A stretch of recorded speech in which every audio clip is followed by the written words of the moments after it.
Hey, today's target is to understand that you can break numbers into smaller factors, rearrange the factors,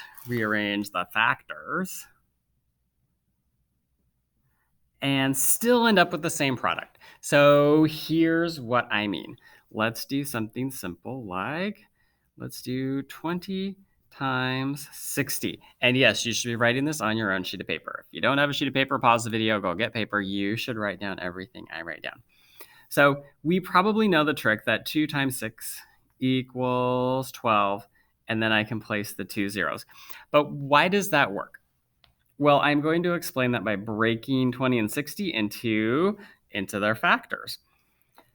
So an easy set of factors for 20 is 2 times 10. So we're going to stick with using tens today. So 2 times 10 is 20. If you aren't sure why that is or disagree with me, pause the video and take a look at your multiplication chart and double check that 2 times 10 is really 20.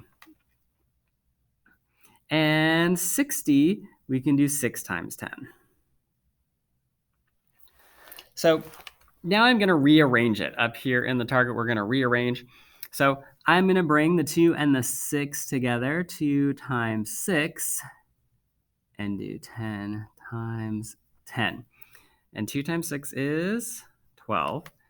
And 10 times 10 is 100. And 12 times 100, 12 groups of 100 makes 1,200 or 1,200. 1,200s or 1,200 are the same number. So if you got lost in any of that, rewind, watch this again. If you didn't write this down, make sure you do write this down. And double check that you understand this.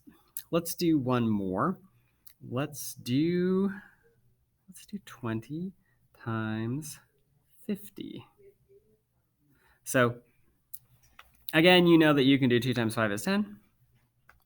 And then place the two other zeros, and you end up with 1,000 or 1,000. What I'd like you to practice today is breaking this into factors with 10 as one of the factors. So 2 times 10 is 20, times 5 times 10 is 50. Now I'm going to rearrange. 2 times 5 times 10 times 10. I'm going to use parentheses this time.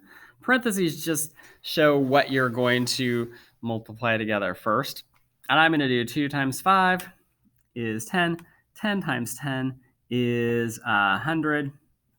And now I'll multiply that together. 10 hundreds makes 1,000. So that's what you're doing today. I'm going to give you 2 to practice on your own. We'll go with 30 times 40, and let's do a slightly harder one. Let's do 60 times 80. So when you get here, you're going to go up, break it into factors with 10 as a factor for each, and then rearrange it like I did up here, and double check that you get the same product that you would get using the trick where you just multiply the front digits and place the zeros. Okay, write all this down. You're going to turn this into your teacher when you're done. Remember to pause and rewind if there's anything you missed. Raise your hand or send us a chat if you are stuck. Thank you for watching. Good luck.